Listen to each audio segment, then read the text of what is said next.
essa coisa de inefabilidade, que significa uma coisa que não pode ser descrita com palavras. E é um exemplo de, como se diz, impersonalismo.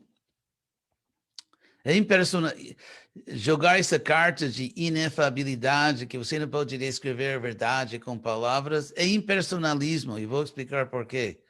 Porque o idioma, ou a linguagem, é uma das características centrais da vida humana, da vida pessoal. E, por exemplo, palavras são poderosíssimas. Por exemplo, uma pessoa pode falar para você 2 palavras que transformam completamente sua vida. As palavras te amo. Então, as palavras são muito poderosas e as pessoas que sempre querem dizer, não, as palavras são limitadas, eu acho que eles são limitados. Eu acho que as palavras, agora, e dentro de uma realidade, ontologia, assim, mística, se vamos ressuscitar essa palavra, em que as palavras têm o poder de manifestar, não só de fazer referência, sino de realmente manifestar o que descrevam. Por exemplo, as palavras Hare Krishna, etc. Que cantando assim, cantando o Mahamantra, com devoção, a palavra Hare, a palavra Krishna e Rama são o objeto mesmo. A filosofia, por exemplo, você lendo Bhagavad Gita, se você pode ler Bhagavad Gita em consciência de Krishna, quando Krishna diz que você é eterno, você pode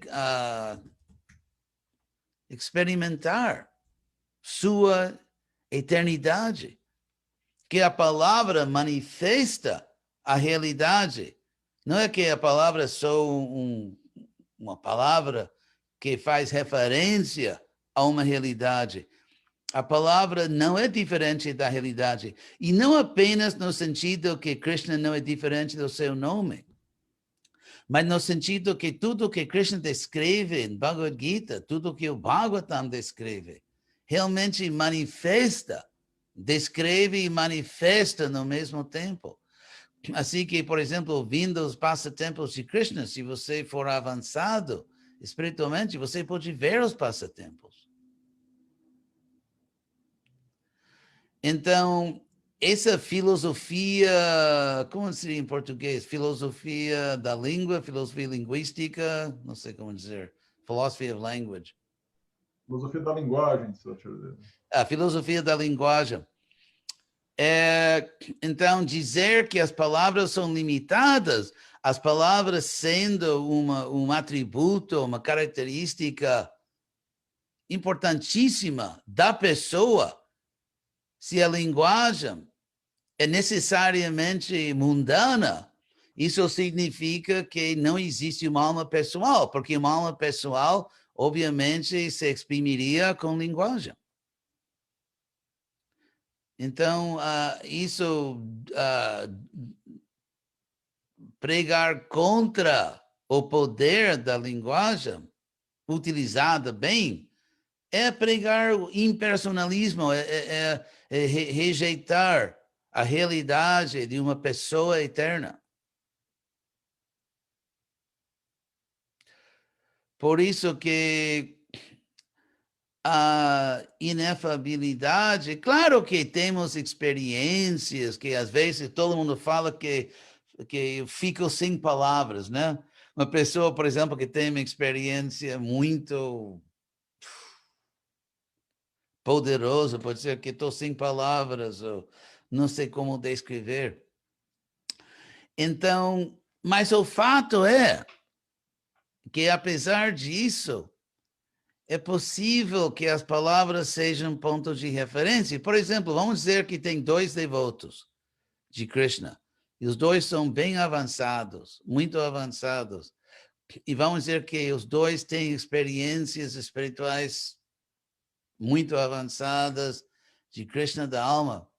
Então, vamos dizer que um deles escreve e assim descreve sua experiência.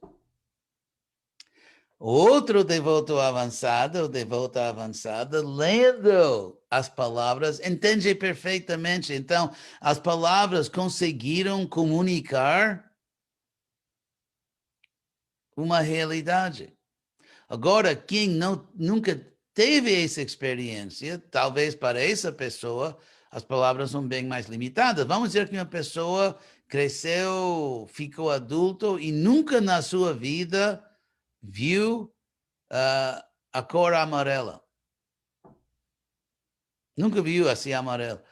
Então, se eu digo, eu vi não sei, um muro amarelo, essa pessoa não vai entender, porque falta experiência.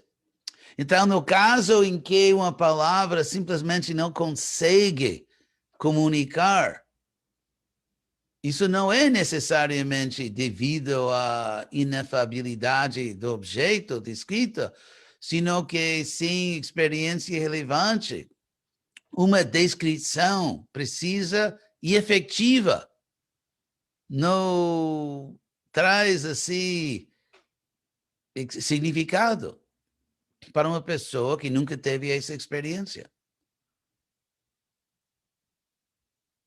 Então, as pessoas que dizem que a verdade não pode ser escrita com palavras estão revelando que elas não têm experiência dessa verdade.